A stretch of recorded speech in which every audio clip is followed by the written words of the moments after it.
Black Lives Matter? Black Lives Matter! The answer to that is yes, it does.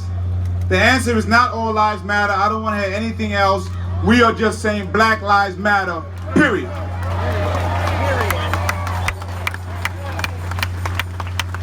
And I am not okay.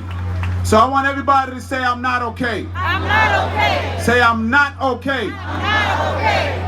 Just our black brothers and sisters. I want to give you the space to say I'm not okay. I'm not okay. Say I'm not okay. I'm not okay. I always try to do that because our beautiful coalition here is so wonderful to see black, white, Asian, Muslim, Christian, everybody coming together screaming Black Lives Matter. But I want you to also understand is that very often black folks have to look at these videos and go to work the next day like nothing happened, like they are not suffering from trauma. And so we have to give them and allow them the space to say I'm not okay. Black women in particular are called angry black women at work, and they have Amy Coopers around them that lift that up. And I want to make sure that that space is there for them to say I am not okay, and we should support that. I heard the governor put forth a plan that he wants to get done. And I just got to tell him it's a good start. But it's low-hanging fruit. We didn't come out here for days and days and days for long-hanging fruit. We are here to dismantle a system of discrimination and oppression that has been rooted in this country from its inception. We demand it. So we don't want a good start. We don't want the low-hanging fruit. I want all the fruit that everybody has access to. We want access to all that fruit. And I always say, I'm not here to tell you how to protest.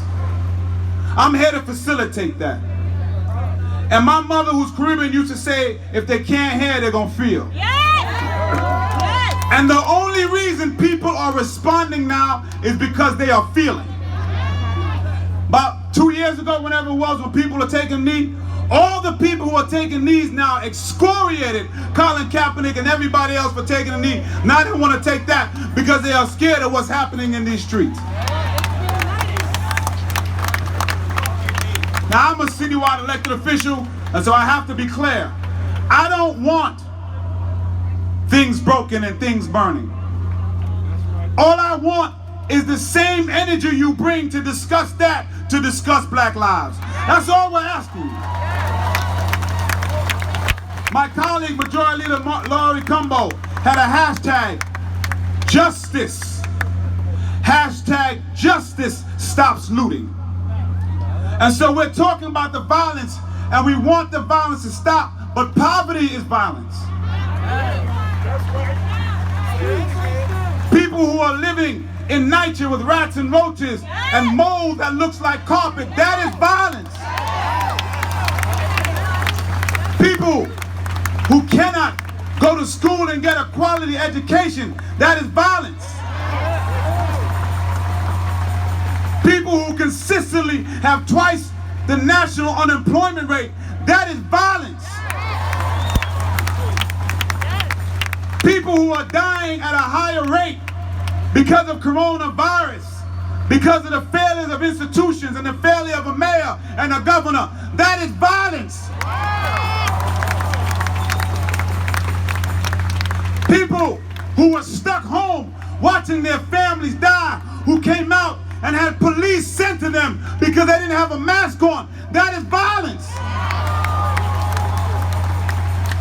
And when people who step up and say we are going to protest the over-policing of our communities, the laws that are put in place to create that tension, and instead of saying, here is my plan, you send more police and more laws like a curfew to create tension, that is violence.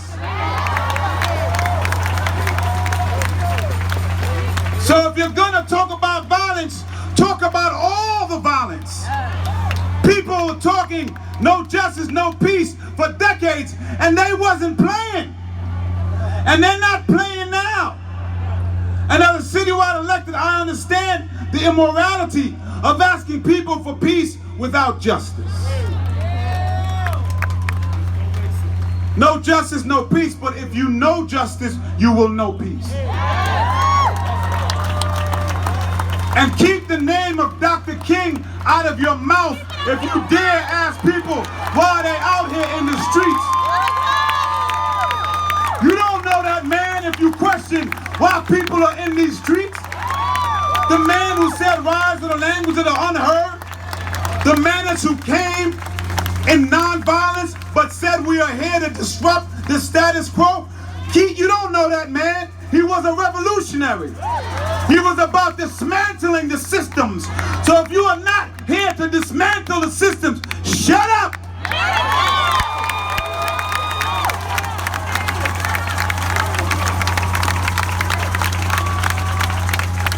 We are not okay. And all we want is justice. Why is that so hard? Particularly for people who got elected saying they were going to do these things. Now, the governor and the mayor, I understand, are Democrats. They call themselves progressives. But if your response seems more like Donald Trump, then what's the difference?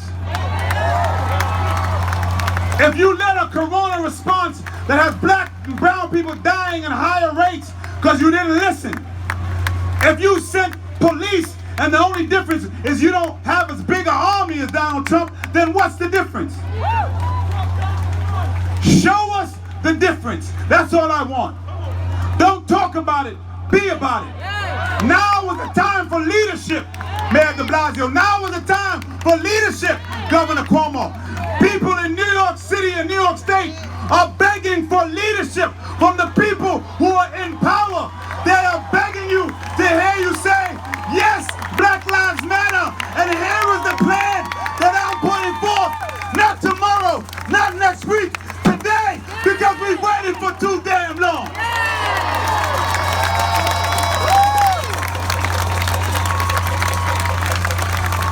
And the budget is coming up, de Blasio.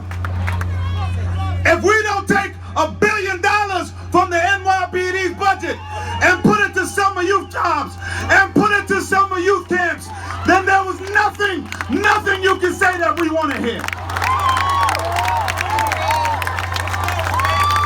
Governor Cuomo, if you don't say and stop trying to cut Medicaid, the thing that black and brown people need right now, and say, yes, I'm okay with raising the revenue of people who own luxury planes and own luxury yachts. I don't want to hear anything. That's the basis of what we can say. And that's the leadership we need. That's the leadership we deserve.